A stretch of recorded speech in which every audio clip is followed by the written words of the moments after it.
തടത്തിൽ അരിമുല്ലപ്പൂക്കൾ ഞാൻ വിരിച്ചു.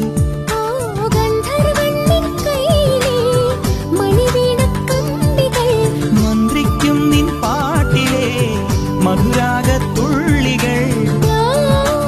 ഓ എനിക്കുള്ളതല്ലേ കാനനക്കുയിലിന് കാതിലിടാനൊരു കാൽപ്പവൻ പൊന്നു.